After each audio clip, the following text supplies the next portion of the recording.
Thank you. I'll have to get used to that. As I reflect on 2017, I am mindful of how grateful I am that a couple of years ago, Arlingtonians selected me along with Ms. Crystal. And we should recall with pride that over this last year, there were many notable accomplishments that we all made together. Just to highlight a few, we committed to investing in 600 units. We call it affordable units, but really these are opportunities for families to live in Arlington who otherwise are limited by their moderate incomes. We acquired property to complete a vision for the North Town Square, a vision that has been in the works for over a decade, but that quite frankly is generations late in being fulfilled. We made substantial reductions in the office vacancy rate. It's been punctuated by Nestle's choosing to operate in Arlington, but quite frankly, there were many other businesses who chose to remain here or to move here, most without any taxpayer support. If I had more time, I could speak to the many other notable accomplishments and advancements that were made in areas like environmental sustainability, energy efficiency, public safety, community facilities, and bridging the digital divide. Suffice it to say, however, we did a lot, and we should all be proud.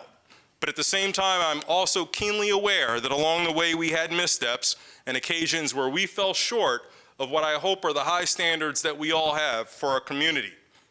Now, let's just say that the reason we do these things so well are because Arlington is known and succeeds in smart planning, effective service delivery, and good governance.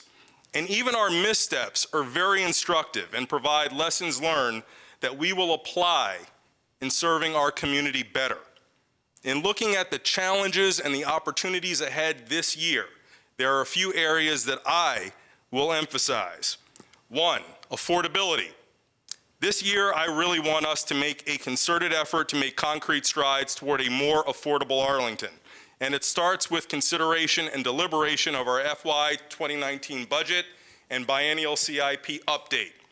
While headwinds abound in the form of rising costs, expanding needs, and uncertainty surrounding federal policy decisions, I challenge us to meet our commitments and the needs of our community while limiting budget increases. Additionally, because our principal program for affordable housing is in fact a budget outlay, it is essential that we stretch those dollars as far as they can go.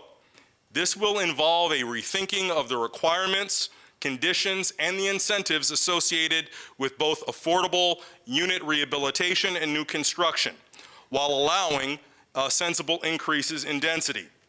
And our efforts toward greater housing affordability must also be innovative in permitting and encouraging housing that is affordable by design and not by public subsidy. Currently, the market for new construction for both single and multifamily properties is pretty homogeneous, yet there exists a strong demand for different housing sizes and types. By better meeting these market demands, we will, in my opinion, enhance our neighborhoods, promote environmental sustainability, and make life in Arlington more attainable for middle-income workers and families. And I look forward to the proposals that we are soon to see that will help moderate-income seniors and persons with disabilities to remain in their homes, and proposals that will hear in the coming weeks to provide families with more opportunities to secure high-quality yet affordable care for their children. An offshoot of affordability is making sure that consumers don't get ripped off. So I want to focus on consumer protection. And at certain times, everyone with great frequency, whether they're a resident or a business themselves, is a customer. And as the state and nation moves towards greater deregulation, there has been an erosion in effective ways to protect consumers from deceptive and fraudulent business practices. Arlington needs to fill the void by creating a Consumer Protection Bureau that consolidates our efforts at educating businesses and consumers and customers about their rights and responsibilities, to aggregate and investigate complaints about illegal and unfair practices, and to provide guidance to those who seek a redress of their complaints. Now, we frequently hear complaints about predatory towing, billing and service issues with cable and telecommunications companies, predatory lenders, identity thieves, hired transportation companies, rental housing, and even general contract enforcement. I believe that there are beneficial outcomes that will come in both dispute resolution and prevention that a Consumer Protection Bureau can be a part of creating. My vision for this Bureau does not require substantial new funding. It can be achieved by consolidating the resources that we already deploy, currently spread across multiple departments, and really by creating an online portal that can provide consumers with a way to easily connect with the resources available to help them. Now, properly organized, a bureau such as what I envision will be essential to providing both consumers and businesses with the strength and the knowledge that they are participating in fair marketplaces. And essential to a business-friendly Arlington are systems that encourage both faith in businesses and promote the engagement in commerce. Another area I'd like to focus on are data and technology. One of our manager's key initiatives is open data, and he has done substantial work already in making sure that we provide data sets to the community across a range of subjects and areas of work. I look forward to even more data sets becoming available and look forward to efforts to improve our data visualization capacity so that we can promote a broader understanding of the content that we present. But I'd also like to see that work evolve to harness big data. Everything that is digitized is data, and organizations that are able to capture and harness that data and have the tools to perform advanced analytics on those data are better equipped to save time, money, and be more responsive to their constituents. Whether analyzing transportation impacts, developing budgets, or mining public opinions and attitudes, harnessing big data effectively will allow us to better steward taxpayer resources, create an even safer Arlington, and have a better engaged community that our local government can be ever more responsive to. And speaking of public engagement, we have made a lot of progress in professionalizing and standardizing our public engagement processes, yet shortcomings remain. Notification about projects that are proximate to interested parties is not as reliable as I would like, and we are not always clear with the community about engagement timelines and how they can best participate. Each time we engage our community, there will always be participants dissatisfied with the outcome. Yet when our engagement activities are thoughtful and transparent, even those who don't get their desired result are enriched through the process and committed to future opportunities for civic participation. Ms. Crystal spoke a lot about Metro, so I will say in brief, this is a pivotal year for Metro. One essential truth is that it is a $40 billion asset that we co-own, and it is essential to not only what we are, but to what we will someday be. We cannot allow it to be degraded with insufficient funding, nor can we allow our financial contributions to continue while our governance role is limited. Our outgoing governor has provided a framework for sustainable funding, which we very much appreciate.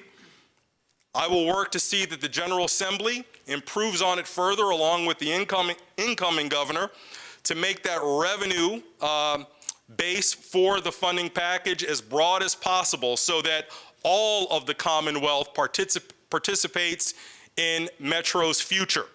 It is no small thing to say that Metro means so much to Arlington and our region. It's also true that it means a lot to our Commonwealth, producing a tremendous return on investment that requires, in my opinion, the Commonwealth to participate in putting us on a sustainable path.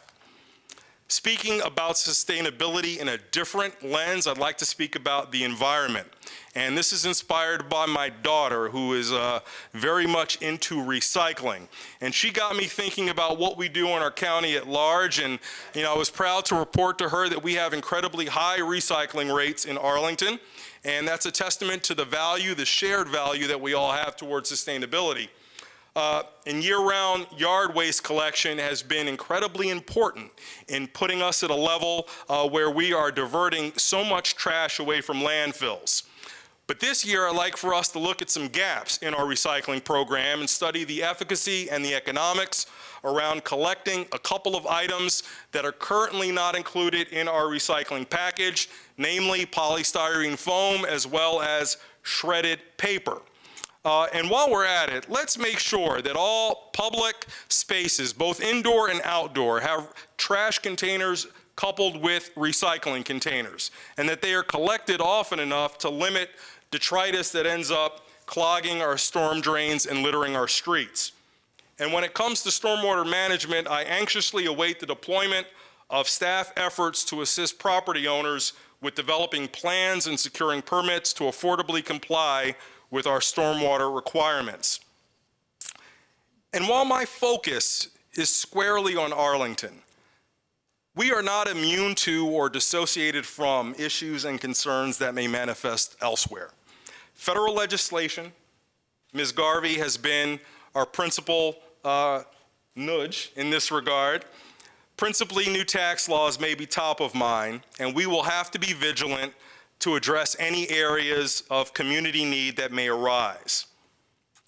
But I'd like to talk about another element of national news.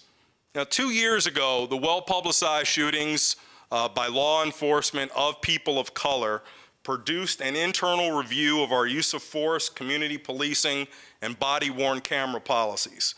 This year, I encourage the manager to initiate a review of our gender identity, sexual harassment, and assault policies.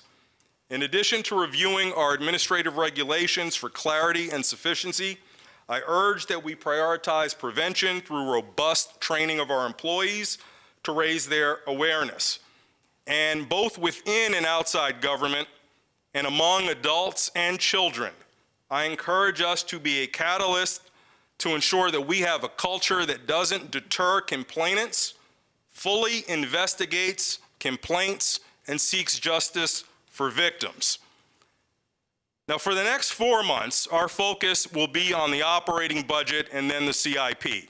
And whether anything I or my colleagues present today become priorities in the year ahead will be subject to broader discussion and community engagement. Yet it is safe to say that our needs exceed our means. When faced with that reality, many communities either scale back, leaving more needs unmet, or they make taxpayers more vulnerable by spending more money. I want us to continue pursuing a third way, where we prioritize what is essential and inspire our talented staff to find creative ways to deliver more with less, making dollars stretch further and producing beneficial outcomes leveraged by modest government investments or through policy changes that don't require any investment at all. Now, just this past year, the Lubber Run and the Long Bridge projects, the creation of the CPACE program, the work on the Housing Conservation District, and the accessory dwelling ordinance shows that Arlington is fully up to meeting the challenges that await. Together with my colleagues, our staff, our colleagues at APS, and the entire Arlington community, I look forward to getting to work. Thank you.